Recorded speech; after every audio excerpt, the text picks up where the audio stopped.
there's a lot of us, for you youngsters, that remember before the internet, when you couldn't record your favorite television show. If I wanted to watch Wonder Years, I had to be there Tuesday at 8. And if the president interrupted it, I was dead. It was over. And see, this is what's funny to me, and we're all giggling and laughing. It's like, holy crap, how was that? Easy. The same way that in 1998, still the biggest day in wine library history. We're a $4 million business then. We are 15 times larger today. Still the biggest day. It was the first time we ever did free shipping. Free shipping. People lost their mind. People were buying wine like it had, the cure inside the bottle. And then, living in the thank you economy back then, but not realizing I was, there was a comment in one of the comments that said, "Thank you so much, I'm buying this wine for my daughter's wedding." Me wanting to do that extra step, the stuff I write about in the book that's so much more scalable now with Facebook and Twitter. I was in that green room thanking people for buying my book that live in Texas and all over the world. I wrote to the person, I said, "That's so awesome, when's the wedding? Thank you so much, congratulations." The guy wrote, "Oh, no, Gary, my daughter's 12. But this is such a good deal that I'm gonna stock up now." I'm being serious. Like that's the world we lived in.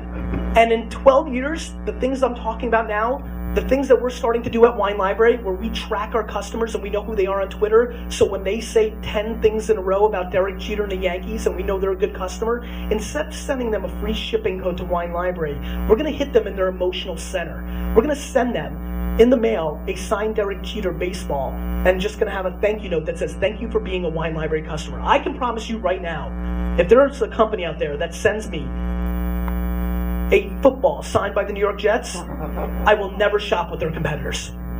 Ever. Because what is happening now is we are putting out more data about ourselves than ever before, and marketers can take that data and create one-on-one experiences. When I roll into these corporate companies and say, we're going to respond to every tweet, no tweet left behind is my theory, right? When I walk in and say that, they look at me, they're like, how are we going to do that? I go, well, first of all, I come pretty darn close. I was really there for a while. I'm really still in the 70, 80 percentile, and I'm one dude, and I can't outsource it. You're a logo. We can hire 900 people against this, and we can do it. It blows my mind that the end user is the game, but meanwhile, everybody wants to play the game that they're used to and run billboards and ads and print and radio commercials because it's easy. Because you know what they want to do, the media buyers and the brand managers? They want to golf. They want to chill. They want it to be easy. They want to get promoted. They don't want to change the game. They don't want to live for legacy. They don't roll like entrepreneurs. They roll like corporate people. The reason I sucked in school and they got A's is the same reason right now I'm going to buy the Jets and they're not. Yeah. And I'm telling you right now that the opportunity for people and businesses to change, because they're going to have to. I promise you, I remember. How many people here were in the internet business in 1998 to 2002? Raise your hand. Nice amount. So a lot of you are going to know. You remember. It's the same old conversation. Do you know how many times I had to explain that people would actually buy wine on the internet?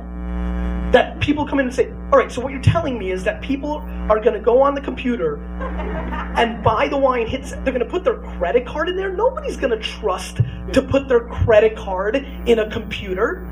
How'd that work out?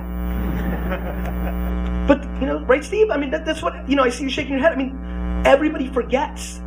I remember when Foursquare and Wallace started happening. Nobody's going to check in. Of course you are, because if somebody induces you and gives you a free beer if you check in, your ass is going to check in. We always want to talk about what we're not going to do.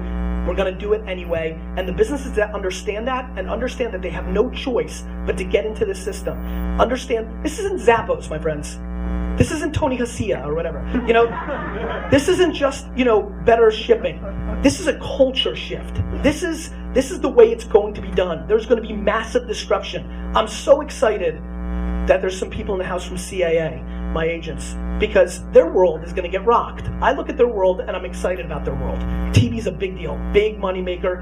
And, we all read all the articles about Google TV disrupting, right? Google TV's coming, TV's dead, right? We've been talking about TV being dead for the last 5 years, right?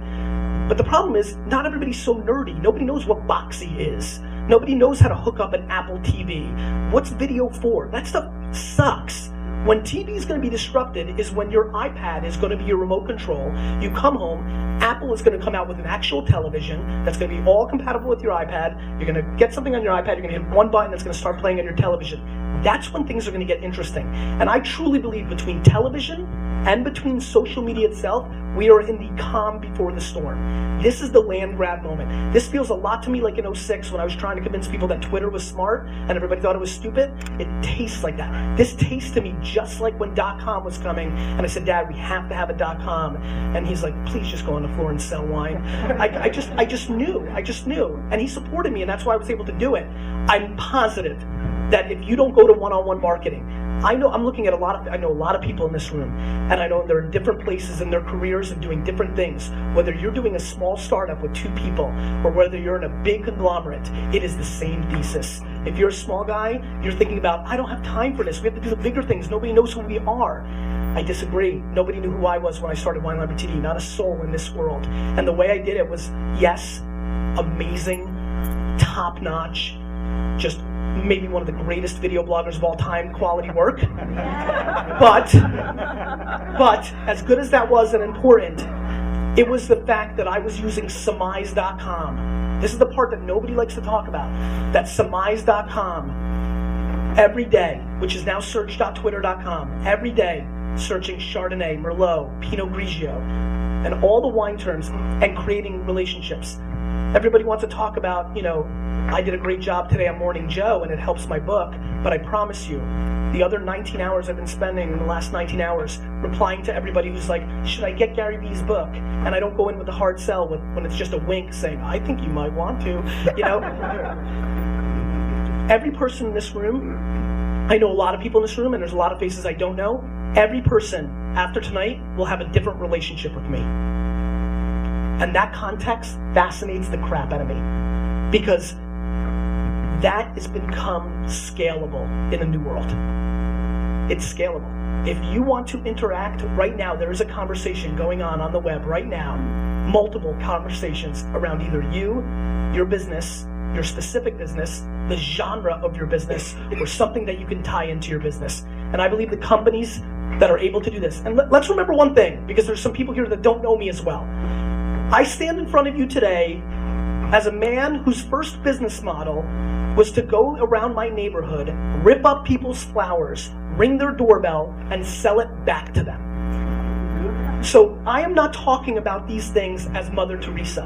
I don't want to send people Derek Jeter signed balls because I want everybody to be warm and fuzzy.